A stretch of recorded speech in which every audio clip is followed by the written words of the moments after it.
সবরই কি কোনোদিন তোমাকে বলেছিল যে একটা শাড়ি চাই, একটা ব্লাউজ চাই, একটা গয়না চাই? বলো বলো বলো স্বার্থপর পুরুষ, এই সবরই কি সত্যিই কলঙ্কিনী? এই সবরই কি কোনোদিন তার যৌবনের বিনিময়ে বলেছিল একখানা শাড়ি চাই, এক মুঠো গয়না চাই, একটা পয়সা দাও?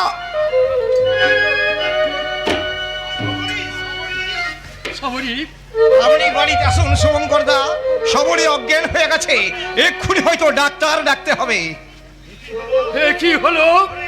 ওরে কি হলো? কোনো ভয় নেই শুভঙ্কর দা, আমি সবরীকে দেখছি। না, তোমাকে আর দেখতে হবে না।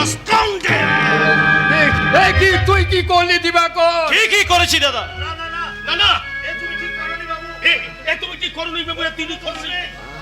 ওর কোনো দোষ নেই। দোষ নেই? হ্যাঁ, এ চিঠি সে ঘোষাল বাবুর লেখা। তাহলে কি এই চিঠি জাল? হ্যাঁ, আই উইটনেস, আমি সব জানি। আমি সাক্ষী। বড় বাবুর মাথা ফেটে রক্ত ঝরছে। ওই দেখি সেই চিঠি।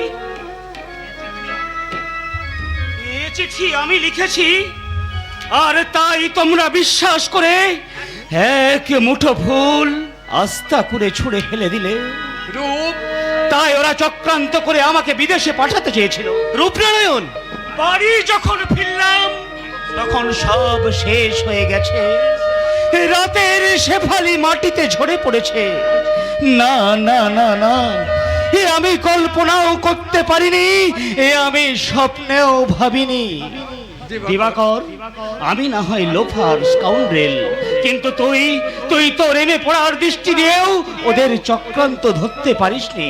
রূপ, তুই আমাকে ক্ষমা কর ভাই, আমি না জেনে তোকে আঘাত করেছি। ওরে না রে না, এ তুই ঠিকই করেছিস।